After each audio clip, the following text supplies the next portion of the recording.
संकट तुम्हाला संपवत कधीच नसतात. अहो, ज्या कोल्हापूरच्या मातीमध्ये राजर्षी शाहू छत्रपतींनी बसा आणि वारसा आम्हाला दिला की डॉक्टर बाबासाहेब आंबेडकर या जगाचं ज्ञानतीर्थ आहे, त्या ज्ञानतीर्थाला मदत शिक्षणासाठी करण्याचं काम बाबासाहेब आंबेडकरांना राजर्षी शाहू छत्रपतींनी केलंय. त्या डॉक्टर बाबासाहेब आंबेडकरांकडे काय होतं? अरुण नरके फाउंडेशन आज कित्येक तरुणांच्या बाबतीत ती भूमिका घेत आहे, शाहूंचा तो वारसा चालवतं, ही कौतुकाची बाब आहे. काय होतं बाबासाहेब आंबेडकरांकडे? बाबासाहेब आंबेडकरांची कुठली परिस्थिती होती? उमऱ्याच्या बाहेर बसावं लागायचं. आमच्या विनायकजींना माहित असेल, अनेकांना माहित असेल, बाबासाहेब आंबेडकरांना उमऱ्याच्या बाहेर बसावं लागायचं. या देशामध्ये इंग्रजांचं राज्य होतं आणि इंग्रज अधिकारी जर त्या शाळेमध्ये इन्स्पेक्शनला आले आणि 5वीच्या वर्गातले बाबासाहेब उमऱ्याच्या बाहेर बसलेले आहेत, सगळी वर्ग मुलं उमऱ्याच्या आत बसलेली आहेत आणि इन्स्पेक्शनसाठी आलेले अधिकारी वर्गातल्या पोरांना प्रश्न विचारायचे, एकाही पोराला प्रश्नाचं उत्तर यायचं नाही. उमऱ्याच्या बाहेर बसलेलं 5वीच्या वर्गातलं हे पोरग हात करायचं प्रत्येक प्रश्नाला आणि सांगायचं मी देतो साहेब उत्तर. आणि अधिकारी म्हणायचे, शिक्षकाला म्हणायचं, अहो तुमच्या शाळेची लाज या उमऱ्याच्या बाहेर बसलेल्या पोरानं राखली, आत बसले एकाही पोराला प्रश्नाचं उत्तर येत नाही, बाळा काय नाव तुझं? आणि बाबासाहेब इंग्रज अधिकाऱ्यांना सांगायचं, साहेब मला भिवा म्हणतात, माझं नाव भीमराव रामजी आंबेडकर. आणि मग अधिकारी म्हणायचे, बाळा सगळ्या प्रश्नाची उत्तरं दिलीस, पण एक शेवटचा प्रश्न तुला विचारतो. बाबासाहेब म्हणायचे, साहेब विचारा, काही हरकत नाही. आणि अधिकारी म्हणायचे, सांग भिवा. अधिकारी म्हणायचे, सांग भिवा, या पृथ्वीपासून सगळ्यात दूरचा ग्रह कोणता?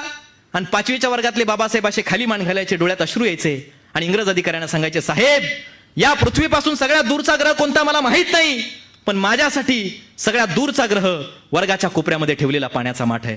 वर्गाच्या कोपऱ्यामध्ये ठेवलेल्या पाण्याच्या माठाला हात लावायचा अधिकार ज्या डॉक्टर बाबासाहेब आंबेडकरांना नव्हता. इतकी परिस्थिती त्यांची बिकट होती, व्यवस्थेनं परिस्थिती करून टाकली होती, तरी सुद्धा स्वतःच्या काळजाचं रक्त आपल्या लेखणीला पाजत देशातल्या सर्वोत्तम विद्यापीठांमध्ये शिक्षण घेऊन स्वतःच्या त्या लेखणीच्या माध्यमातून या देशाचं संविधान निर्माण करत सर्वसामान्यांच्या हाती दिल्लीच्या तख्ताला खाली खेचून आणण्याचं सामर्थ्य बाबासाहेब आंबेडकरांनी आमच्या हातामध्ये दिलंय.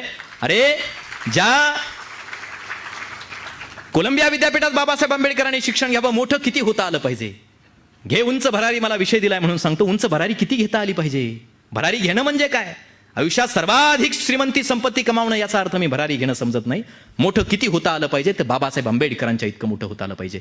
ज्या बाबासाहेबांना उमऱ्याच्या बाहेर बसावं लागायचं, शाहूंनी मदत करावी, बाबासाहेब कोलंबिया विद्यापीठात शिक्षणाला जावेत आणि कोलंबिया विद्यापीठातून या देशात परत यावेत. आणि बाबासाहेब आंबेडकरांची प्रेरणा त्याच अमेरिकेमधल्या एखाद्या निग्रो म्हणवल्या जाणाऱ्या जातीमधल्या बराक ओबामा नावाच्या पोरानं घ्यावी आणि अमेरिकेचा राष्ट्राध्यक्ष बाबासाहेबांची प्रेरणा घेऊन ते पोरग व्हावं आणि त्याच अमेरिकेमधल्या कोलंबिया विद्यापीठाच्या बाहेर वेशीवरती त्याच बराक ओबामांच्या हस्ते डॉक्टर बाबासाहेब आंबेडकरांच्या पुतळ्याचं उद्घाटन व्हावं, पुतळा उभा राहावा आणि त्या पुतळ्याच्या खाली शब्द लिहावेत, the symbol of knowledge doctor Bhimrao Ramji Ambedkar. जगाच्या ज्ञानवेशीवरती उमऱ्याच्या बाहेर बसावं लागलेल्या पोराला जगाच्या ज्ञानवेशीवरती या जगाचं ज्ञानतीर्थ बनून शोभावं लागावं. मला वाटतं इतकं मोठं होता आलं पाहिजे, इतकी उंच भरारी आम्हाला घेता आली पाहिजे.